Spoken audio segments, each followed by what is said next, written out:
Praise Lord everyone. Bible reading in 6 months. Day 52 February 21. మొదటి భాగంగా రాజుల 2వ గ్రంథం 4వ అధ్యాయము చదువుకుందాం.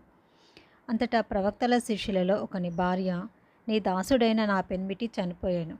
అతడు యెహోవా యందు భక్తి గలవాడై ఉండెనని నీకు తెలిసే ఉన్నది.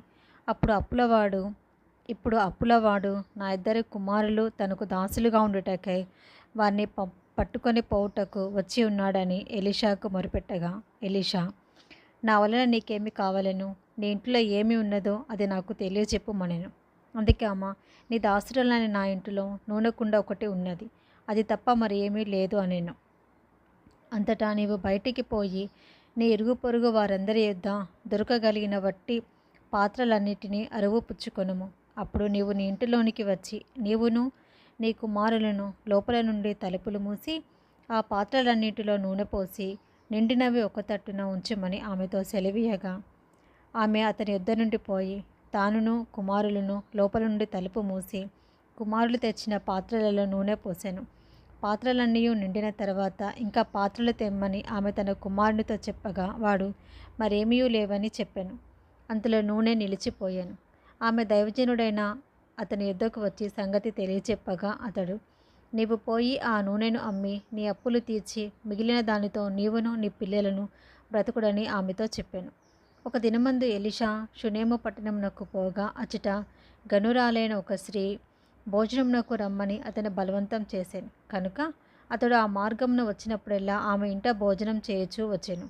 కాగా ఆమె తన పెనిమిటిని చూచి, మన యుద్ధకు వచ్చుచూ పోచున్నవాడు భక్తిగల దైవజనుడని నేను ఎరుగుదును. కావున మనం అతనికి గోడ మీద ఒక చిన్న గది కట్టించి అందులో అతని కొరకు మంచము, బల్ల, పీట, దీపస్తంభము నుంచుదము. అతడు మన యుద్ధకు వచ్చినప్పుడల్లా అందులో బస చేయవచ్చునని చెప్పాను. ఆ తర్వాత అతడు అక్కడికి ఒకానొక దినమున వచ్చి ఆ గదిలో చొచ్చి అక్కడ పరుండెను. పిమ్మట అతడు తన దాసుడైన గేహాజీని పిలిచి, ఈ షునేమీరాలిని పిలువమనగా వాడు ఆమెను పిలిచాను. ఆమె వచ్చి అతని ముందర నిలబడినప్పుడు అతడును, నీవింత శ్రద్ధాభక్తులు మా యందు కనబర్చితివి. నీకు నేనేం చేయవలెను? రాజుతోనైనను సైన్యాధిపతితోనైనను నిన్ను గూర్చి నేను మాటలాడవలెనని కోరుచున్నావా అని అడుగుమని గేహాజీకి ఆజ్ఞయ్యగా వాడు ఆ ప్రకారము ఆమెతో అనెను. అందుకామె, నేను నా స్వజనులలో కాపురమున్నానెను. ఎలీషా ఆమె నేనేమి చేయగోరుచున్నదని వారిని అడగగా గేహాజీ, ఆమెకు కుమారుడు లేడు మరియు ఆమె పెనిమిటి ముసలివాడని అతనితో చెప్పాను. అందుకతడు ఆమెను పిలువమనగా వాడు ఆమెను పిలిచాను. ఆమె వచ్చి ద్వారం దగ్గర నిలువగా ఎలీషా, మరుసటి ఏట ఈ ఋతువున నీ కౌగిట కుమారుడుండునని ఆమెతో అనెను. ఆమె ఆ మాట విని, దైవజనుడవైన నా ఏలినవాడ, అలాగూ పలకవద్దు, నీ దాసురాలైన నాతో అబద్ధమాడవద్దు అనెను. పిమ్మట ఆ స్త్రీ గర్భవతి అయి మరుసటి ఏట ఎలీషా తనతో చెప్పిన కాలమున కుమారుణ్ణి కనెను. ఆ బిడ్డ ఎదిగిన తర్వాత ఒకనాడు కోత కోయవారి యొద్దనున్న తన తండ్రి దగ్గరకు పోయి అక్కడ ఉండగా వాడు, నా తల పోయని అని తన తండ్రితో చెప్పాను. అతడు వానిని ఎత్తుకొని తల్లి యొద్దకు తీసుకొని పొమ్మని పనివారిలో ఒకనికి చెప్పగా వాడు ఆ బాలుని ఎత్తుకొని వాని తల్లి యొద్దకు తీసుకొని పోయాను. పిల్లవాడు మధ్యాహ్నము వరకు తల్లి తొడ మీద పరుండి ఉండి చనిపోయాను. అప్పుడు ఆమె పిల్లవాడిని దైవజని మంచం మీద పెట్టి తలుపు వేసి బయటికి వచ్చి, ఒక పనివాణ్ణి ఒక గాడిదను నా యొద్దకు పంపుము, నేను దైవజని యొద్దకు పోయి వచ్చేదనని తన పెన్మిటితో ఆమె అనగా అతడు, నేడు అమావాస్య కాదే, విశ్రాంతి దినము కాదే, అతని యొద్దకు ఎందుకు పోవదు అని అడగగా ఆమె, నేను పోవుట మంచిదని చెప్పి గాడిదకు గంత కట్టించి తాను ఎక్కి తన పనివానితో, శీఘ్రముగా తోలుము, నేను నీకు సెలవిచ్చితేనే గాని నిమ్మలముగా తోలవద్దు అనెను. ఈ ప్రకారము ఆమె పోయి కర్మేలు పర్వతమందున్న ఆ దైవజని యొద్దకు వచ్చాను. దైవజనుడు దూరం నుండి ఆమెను చూచి, అదుగో ఆ షునేమీరాలు, నీవు ఆమెను ఎదుర్కొనుటకే పరుగున పోయి నీవును నీ పెనిమిటియు నీ బిడ్డయు సుఖంగా ఉన్నారా అని అడుగుమని తన పనివాడైన గేహాజీతో చెప్పి పంపాను. అందుకామె సుఖముగా ఉన్నామని చెప్పాను. పిమ్మట ఆమె కొండ మీదున్న దైవజని యొద్దకు వచ్చి అతని కాళ్ళు పట్టుకొనెను. గేహాజీ ఆమెను తోలివేయటకు దగ్గరకు రాగా దైవజనుడు, ఆమె బహు వ్యాకులముగా ఉన్నది, యెహోవా ఆ సంగతి నాకు తెలియచేయక మరుగు చేశాను, ఆమె జోలికి పోవద్దని వానికి ఆజ్ఞ ఇచ్చాను. అప్పుడు ఆమె, కుమారుడు కావలెనని నేను నా ఏలినవాడవైన నిన్ను అడిగితినా? నన్ను భ్రమ పెట్టవద్దని నేను చెప్పలేదా అని అతనితో మనవి చేయగా అతడు, నీ నడుము బిగించుకొని నా దండమును చేత పట్టుకొని పొమ్ము. ఎవరైనా నీకు ఎదురుపడిన ఎడల వానికి నమస్కరింపవద్దు. ఎవరైనాను నీకు నమస్కరించిన ఎడల వానికి ప్రతి మర్యాద చేయవద్దు. అక్కడికి పోయి నా దండమును ఆ బాలుని ముఖం మీద పెట్టుమని గేహాజీకి ఆజ్ఞ ఇచ్చి పంపాను. తల్లి ఆ మాట విని, యెహోవా జీవం తోడు, నీ జీవం తోడు, నేను నిన్ను విడువనని చెప్పగా అతడు లేచి ఆమెతో కూడా పోయాను. గేహాజీ వారికంటే ముందుగా పోయి ఆ దండము బాలుని ముఖం మీద పెట్టాను. కానీ ఏ శబ్దమును రాకపోయాను. ఏమీ వినవచ్చినట్టు కనబడలేదు. కనుక వాడు ఎలీషాను ఎదుర్కొని వచ్చి బాలుడు మేలుకొనలేదని చెప్పాను. ఎలీషా ఆ ఇంట చొచ్చి బాలుడు మరణమై ఉండి తన మంచము మీద పెట్టబడి ఉండుట చూచి తానే లోపలికి పోయి వారిద్దరే లోపల ఉండగా తలుపు వేసి యెహోవాకు ప్రార్థన చేసి మంచం మీద ఎక్కి బిడ్డ మీద తన్ను చాచుకొని తన నోరు వాని నోటి మీదను తన కండ్లు వాని కండ్ల మీదను తన చేతులు వాని చేతుల మీదను ఉంచి బిడ్డ మీద పొడుగుగా పండుకొనగా ఆ బిడ్డ ఒంటికి వెట్ట పుట్టెను. తాను దిగి ఇంటిలో ఇవతల నుండి అవతలకు ఒకసారి తిరిగి నడిచి మరలా మంచం మీద ఎక్కి వాని మీద పొడుగుగా పండుకొనగా బిడ్డ 7 మార్లు తుమ్మి కండ్లు తెరిచెను. అప్పుడతడు గేహాజీని పిలిచి ఆ షునేమీరాలిని పిలుచుకొని రమ్మనగా వాడు ఆమెను పిలిచెను.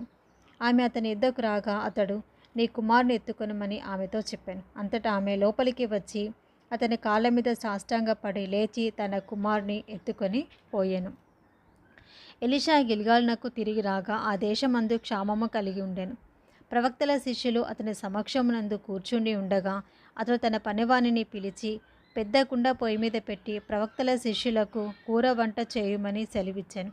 అయితే ఒకడు కూరాకులు ఏరుటకు పొలంలోనికి పోయి వెర్రి ద్రాక్ష చెట్టును చూచి దాని గుణమెరుగక దాని తీగలు తెంపి ఒడి నిండా తీసుకొని వచ్చి వాటిని తరిగి కూర కుండలో వేశాను. తినుటకు వారు వడ్డింపగా ప్రవక్తల శిష్యులు రుచి చూచి, దైవజనుడా, కుండలో విషమున్నదని కేకలు వేసి దానిని తినక మానిరి. అతడు పిండి కొంత తెమ్మనెను.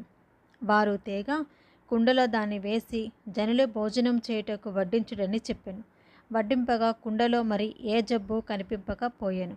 మరి ఒకడు బయల్షాషి నుండి మొదటి పంట బాపాతి యవల పిండితో చేయబడిన 20 రొట్టెలను కొత్త గోధుమ వెన్నులను కొన్ని పండ్లను తీసుకొని వచ్చి దైవజనుడైన అతనికి కానుకగా ఇయ్యగా అతడు జనుల భోజనం చేయుటకు దాన్ని వడ్డించుమనెను. అయితే అతని పనివాడు 100 మందికి వడ్డించుటకు ఇవి ఎంతవని చెప్పగా అతడు వారు తినగా మిగులునని యెహోవా సెలవిచ్చి ఉన్నాడు కనుక జనులు భోజనము చేయనట్లు వడ్డించమని మరలా ఆజ్ఞ ఇచ్చాను. పనివాడు వారికి వడ్డింపగా యెహోవా సెలవిచ్చినట్టు అది వారు తినిన తర్వాత మిగిలిపోయాను. రాజులు 2వ గ్రంథం 5వ అధ్యాయము. సిరియా రాజు సైన్యాధిపతి అయిన నయమాను అనొకడు ఉండెను. అతని చేత యెహోవాయే సిరియా దేశమునకు జయము కలగజేసి ఉండెను. కనుక అతడు తన యజమాని దృష్టికి గనుడై దయ పొందిన వాడాయను. అతడు మహాపరాక్రమశాలి అయి ఉండెను. కానీ అతడు కుష్ఠరోగి. సిరియనులు గుంపులు గుంపులుగా బయలుదేరి ఇశ్రాయేలు దేశం మీదికి పోయి ఉండేది. వారచటి నుండి ఒక చిన్నదాని చెరగొని తేగ అది నయమాను భార్యకు పరిచారం చేయుచుండెను. అది షోమ్రోనులోనున్న ప్రవక్త దగ్గర నా ఏలినవాడు ఉండవలెనని నేనెంతో కోరుచున్నాను. అతడు నా ఏలినవానికి కలిగిన కుష్ఠరోగమును బాగు చేయనని తన యజమానురాలితో అనెను. నయమాను రాజునొద్దకు పోయి ఇశ్రాయేలు దేశపు చిన్నది చెప్పిన మాటలను అతనికి తెలియచేయగా సిరియా రాజు, నేను ఇశ్రాయేలు రాజునకు దూత చేత పత్రిక పంపించేదనని ఆజ్ఞ ఇచ్చాను. కనుక అతడు 20 మణుగుల వెండియు 1,20,000 రూపాయల బంగారును 10 దుస్తుల బట్టలను తీసుకొని పోయి ఇశ్రాయేలు రాజునకు పత్రికను అప్పగించాను. ఆ పత్రికలో ఉన్న సంగతి ఏదనగా, నా సేవకుడైన నయమానునకు కలిగిన కుష్ఠరోగమును నీవు బాగు చేయవలనని ఈ పత్రికను అతని చేత నీకు పంపించి ఉన్నాను. ఇశ్రాయేలు రాజు ఈ పత్రికను చదివి వస్త్రములు చింపుకొని, చంపుటకును బ్రతికించుటకును నేను దేవుడనా, ఒకనికి కలిగిన కుష్ఠరోగమును మానుపునని నా ఎదుగెతడు పంపుట ఏమి? నాతో కలహమునకు కారణము అతడు ఎట్లు వెతుకుచున్నాడో మీరు ఆలోచించుడనెను. ఇశ్రాయేలు రాజు తన వస్త్రమును చింపుకొనిన సంగతి దైవజనుడైన ఎలీషాకు వినబడినప్పుడు అతడు, నీ వస్త్రములు నీవెందుకు చిప్పుకుంటేవి? ఇశ్రాయేలుల ప్రవక్త ఒకడున్నాడని అతనికి తెలియబడినట్లు అతడు నా యుద్ధకు రానిమ్ము అని రాజునకు వర్తమానం చేశాను. నయమాను గుర్రములతోనూ రథముతోనూ వచ్చి ఎలీషా ఇంటి ద్వారము ముందర నిలిచి ఉండగా ఎలీషా, నీవు యోర్దాను నదికి పోయి 7 మార్లు స్నానం చేయుము. నీ ఒళ్ళు మరలా బాగే నీవు శుద్ధుడవుదవని అతనితో చెప్పుటకు ఒక దూతను పంపెను. అందుకు నయమాను కోపం తెచ్చుకొని తిరిగిపోయి ఇట్లనెను. అతడు నా యుద్ధకు వచ్చి నిలిచి తన దేవుడైన యెహోవా నామమును బట్టి తన చెయ్యి రోగముగా ఉన్న స్థలము మీద ఆడించి కుష్ఠరోగమును మాన్పునని నేను అనుకొంటిని. దమస్కు నదులైన అవనాయును ఫర్పరును ఇశ్రాయేలు దేశంలోని నదులన్నిటికంటే శ్రేష్టమైనవి కావా? వాటిలో స్నానం చేసి శుద్ధి నొందలేనా అని అనుకొని రౌద్రుడై తిరిగి వెళ్ళిపోయాను. అయితే తన దాసులలో ఒకడు వచ్చి, నాయనా, ఆ ప్రవక్త ఏదైనా ఒక గొప్ప కార్యం చేయమని సెలవిచ్చినడల నువ్వు చేయకుందవా? అయితే స్నానం చేసి శుద్ధుడవు కమ్మని మాట దానికంటే మేలు కాదా అని చెప్పినప్పుడు అతడు పోయి దైవజనుడు చెప్పినట్టు యొర్దాను నదిలో 7 మార్లు మునగగా అతని దేహము పసిపిల్ల దేహం వలెనై అతడు శుద్ధుడాయను. అప్పుడు అతడు తన పరివారంతో కూడా దైవజనుని యొద్దకు తిరిగి వచ్చి అతని ముందర నిలిచి, చిత్తగించుము, ఇశ్రాయేలులో ఉన్న దేవుడు తప్ప లోకమంతటి యందును మరొక దేవుడు లేడని నేను ఎరుగుదును. ఇప్పుడు నీవు నీ దాసుడినైనా నా యొద్ద బహుమానం తీసుకునవలసినదని అతనితో చెప్పగా, ఎలీషా, ఎవని సన్నిధిన నిలబడి ఉన్నానో ఇశ్రాయేలు దేవుడైన ఆ యెహోవా జీవం తోడు, నేనేమీ తీసుకొనను అని చెప్పాను. నయమాను అతనితో ఎంతో బతిమాలను అతడు ఒప్పకపోయాను. అప్పుడు యెహోవాకు తప్ప దహన బలి అయినను మరి ఏ బలినైనా ఇతరమైన దేవతలకు నేనికను అర్పింపను. 2 కంచెరగాడిదలు మోయిపాటి మన్ను నీ దాసుడైన నాకు ఇప్పించకూడదా? నా యజమానుడు మొక్కుటకు రిమ్మోను గుడిలో చొచ్చి నా చేతి మీద ఆనుకున్నప్పుడు నేను రిమ్మోను గుడిలో నమస్కారం చేసినడలా రిమ్మోను గుడిలో నేను నమస్కారం చేసిన సంగతిని గూర్చి యెహోవా నీ దాసుడినైనా నన్ను క్షమించునుగాక అని నయమాను చెప్పగా, ఎలీషా నెమ్మది కలిగి పొమ్మని అతనికి సెలవిచ్చాను. అతడు ఎలీషా యుద్ధ నుండి వెళ్ళి కొంత దూరము సాగిపోయాను. అంతటా దైవజనుడైన ఎలీషాకు సేవకుడకు గేహాజీ, సిరియనుడైన ఈ నయమాను తీసుకుని వచ్చిన వాటిని అంగీకరించుటకు నా యజమానునికి మనసు లేకపోయాను. కానీ యెహోవా జీవం తోడు, నేను పరిగెత్తుకొని పోయి అతన్ని కలుసుకొని అతని వద్ద ఏదైనాను తీసుకుందుననుకొని నయమానును కలుసుకున్నటకై పోచుండగా నయమాను తన వెనుక నుండి పరుగున వచ్చుచున్న వారిని చూచి తన రథము మీద నుండి దిగి వారిని ఎదుర్కొని, క్షేమమా అని అడిగాను. అతడు క్షేమమే అని చెప్పి, నా యజమానుడు నా చేత వర్తమానం పంపి, ప్రవక్తల శిష్యులలో 2 యవ్వనులు ఎఫ్రాయిము మన్యము నుండి నా యుద్ధకు ఇప్పుడే వచ్చిరి కనుక నీవు వారి కొరకు 2 మనుగుల వెండియు 2 దుస్తులు బట్టలను దయచేయమని సెలవిచ్చుచున్నాడనెను. అందుకు నయమాను, నీకు అనుకూలమైతే రెట్టింపు వెండి తీసుకొనుమని బతిమాలి 2 సంచులలో 4 మనుగుల వెండి కట్టి 2 దుస్తుల బట్టలనిచ్చి తన పనివారిలో 2 మీద వాటిని వేయక వారు గేహాజీ ముందర వాటిని మోసుకొని పోయిరి. మెట్ల దగ్గరకు వారు రాగానే వారి యొద్ద నుండి గేహాజీ వాటిని తీసుకొని ఇంటిలో దాచి వారికి సెలవేయగా వారు వెళ్ళిపోయారు. అతడు లోపలికి పోయి తన యజమానిని ముందర నిల్వగా ఎలీషా వానిని చూచి, గేహాజీ, నీవెచ్చటి నుండి వచ్చితివని అడిగినందుకు వాడు, నీ దాసుడినైనా నేను ఎచ్చటికీ పోలేదు అనెను. అంతటా ఎలీషా వానితో, ఆ మనుషుడు తన రథము దిగి నిన్ను ఎదుర్కొనుటకు తిరిగి వచ్చినప్పుడు నా మనసు నీతో కూడా రాలేదా? ద్రవ్యమును, వస్త్రములను, ఒలివ చెట్ల తోటలను, ద్రాక్ష తోటలను, గొర్రెలను, ఎడ్ల దాసీలను సంపాదించుకున్నటకు ఇది సమయమా? కాబట్టి నయమానునకు కలిగిన కుష్టు నీకును నీ సంతతికి సర్వకాలం అంటియుండును అని చెప్పగా వాడు మంచి వలె తెల్లనైన కుష్ఠం కలిగి ఎలీషా ఎదుట నుండి బయటికి వెళ్ళెను. రాజులు 2వ గ్రంథము 6వ అధ్యాయము. అంతటా ప్రవక్తల శిష్యులు ఎలీషా యొద్దకు వచ్చి, ఇదిగో, నీ యొద్ద మాకున్న స్థలము ఇరుకుగా ఉన్నది. నీ సెలవైతే మేము యొర్దాను నదికి పోయి తల యొక్క మ్రాను అచ్చటి నుండి తెచ్చుకొని మరి ఒక చోట నివాసము కట్టుకుందామని మనవి చేయగా అతడు వెల్లుడని ప్రత్యుత్తరం ఇచ్చాను. ఒకడు, దయచేసి నీ దాసులమైన మాతో కూడా నీవు రావాలని కోరగా అతడు, నేను వచ్చేదినని చెప్పి వారితో కూడా పోయెను. వారు యొర్దానుకు వచ్చి మ్రానులు నరుకుచుండిరి. ఒకడు దూలము నరుకుచున్నప్పుడు గొడ్డలు ఊడి నీటిలో పడిపోగా వాడు, అయ్యో నా ఏలినవాడా, అది ఎరువు తెచ్చినదని మొరపెట్టాను. కనుక ఆ దైవజనుడు అదెక్కడ పడినని అడిగాను. వాడు అతనికి ఆ స్థలమును చూపింపగా అతడు కొమ్మ ఒకటి నరికి నీళ్ళల్లో వేయగా గొడ్డలి తేలేను. అతడు దానిని పట్టుకొనమని వానితో చెప్పగా వాడు తన చేయి చాపి దానిని పట్టుకొనేను. సిరియా రాజు ఇశ్రాయేలుతో యుద్ధం చేయవలెనని కోరి తన సేవకులతో ఆలోచన చేసి పలాని స్థలమందు మన దండుపేట ఉంచుదామని చెప్పాను. అయితే ఆ దైవజనుడు ఇశ్రాయేలు రాజునకు వర్తమానం పంపి, పలాని స్థలంనకు నీవు పోవద్దు, అచ్చటికి సిరియనులు వచ్చి దిగి ఉన్నారని తెలియచేశాను. కనుక ఇశ్రాయేలు రాజు దైవజనుడు తనకు తెలిపి హెచ్చరిక చేసిన స్థలమునకు పంపి సంగతి తెలుసుకొని తన వారిని రక్షించుకొనెను. ఈలాగు మాటిమాటికి జరుగుచూ వచ్చినందున సిరియా రాజు కల్లోలపడి తన సేవకులను పిలిచి, మనలో ఇశ్రాయేలు రాజు పక్షముగా వహించిన వారెవరైనది మాకు తెలియజెప్పరాదా అని వారిని అడగగా, అతని సేవకులలో ఒకడు, రాజవైన నా ఏలినవాడా, ఇశ్రాయేలు రాజు పక్షమున ఎవరనూ లేరు, కానీ ఇశ్రాయేలులోనున్న ప్రవక్తయగు ఎలీషా మీ అంతఃపురమందు మీరు అనుకొనిన మాటలు ఇశ్రాయేలు రాజునకు తెలియచేసెను. అందుకు రాజు, మేము మనుషులను పంపి అతన్ని తెప్పించినట్లు నువ్వు వెళ్ళి అతడుండు చోటు చూచిరమ్ము అని సెలవీయగా అతడు దోతానులో ఉన్నాడని వర్తమానం వచ్చింది. కాబట్టి రాజు అతడికి గుర్రములను రథములను గొప్ప సైన్యమును పంపాను. వారు రాత్రివేళ వచ్చి నలుదిశలను పట్టణమును చుట్టుకొనగా దైవజనుడైన అతని పనివాడు పెందలకడ లేచి బయటకు వచ్చినప్పుడు గుర్రములను రథములను గల సైన్య పట్టణమును చుట్టుకొని ఉండుట కనబడెను. అంతటా అతని పనివాడు, అయ్యో నా ఏలినవాడా, మనం ఏమి చేయుదామని ఆ దైవజనునితో అనగా, అతడు, భయపడవద్దు, మన పక్షముననున్నవారు వారికంట అధికులై ఉన్నారని చెప్పి, యెహోవా వీడు చూచినట్లు దయచేసి వీడి కళ్ళు తెరవమని ఎలీషా ప్రార్థన చేయగా యెహోవా ఆ పనివాని కండ్లను తెరవచేశాను. కనుక వాడు ఎలీషా చుట్టూను పర్వతము అగ్ని గుర్రముల చేత రథముల చేతను నిండి ఉండుట చూచెను. ఆ దండువారు అతని సమీపించినప్పుడు ఎలీషా ఈ జనులను అంధత్వంతో మొత్తుమని యెహోవాకు మొరపెట్టగా ఆయన ఎలీషా చేసిన ప్రార్థన చొప్పున వారిని అంధత్వంతో మొత్తెను. అప్పుడు ఎలీషా, ఇది మార్గము కాదు, ఇది పట్టణము కాదు, మీరు నా వెంట వచ్చినడలా మీరు వెదుకువాని యుద్ధకు మిమ్మల్ని తీసుకొని పోదని వారితో చెప్పి షోమ్రోను పట్టణంనకు వారిని నడిపించాను. వారు షోమ్రోన్లోనికి వచ్చినప్పుడు అతడు, యెహోవా వీరు చూచినట్టు వీరి కండ్లను తెరవమని ప్రార్థన చేయగా యెహోవా వారి కండ్లు తెరవచేశాను. కనుక వారు తాము షోమ్రోను మధ్య ఉన్నామని తెలుసుకొనిరి.